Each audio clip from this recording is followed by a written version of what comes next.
2023માં મળેલા યુવતીના મૃતદેહનો ભેદ હવે આખરે 2 વર્ષ બાદ ઉકેલાયો છે। અમરેલી તાલુકાના નાના ભંડારિયા ગામમાં એક યુવતીનો મૃતદેહ મળી આવ્યો હતો, જેનો ભેદ 2025માં પોલીસે ઉકેલી કાઢ્યો। યુવતીનું મોત નહીં પરંતુ હત્યા થઈ હતી અને હત્યારો બીજો કોઈ નહીં, યુવતીનો પતિ નીકળ્યો છે। પતિ પત્ની વચ્ચે કોઈ બાબતે માથાકૂટ થતાં પતિએ પત્નીનું ગળું દબાવી મોતને ઘાટ ઉતારી હતી અને બાદમાં ડેમના પાળા પાસે મૃતદેહ ફેંકી દીધો હતો।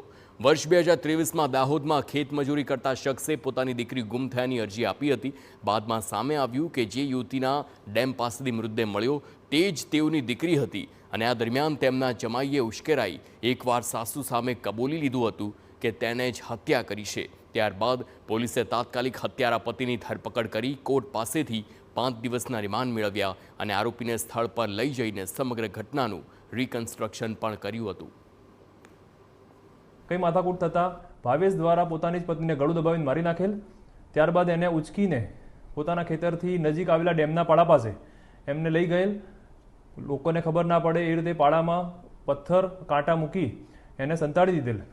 આથી જે તે ટાઈમે 22 તારીખના રોજ આ વસ્તુ જાહેર થયેલ અને એના ડીએનએ સેમ્પલ પ્રિઝર્વ કરવામાં આવેલા, જે અત્યારે મેચ થતા અને તપાસ દરમિયાન ભાવેશ પણ પોતાની સાસુ આગળ એકવાર ગુસ્સામાં બોલી ગયેલ કે મેં જ એને ગુસ્સામાં મારી નાખેલ।